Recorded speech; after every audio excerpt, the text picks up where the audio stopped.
पर्खिने छु भेट हुने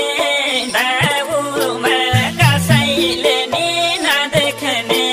त्यही ठाउँमा सम्झी सम्झी रुनु पर्ने छ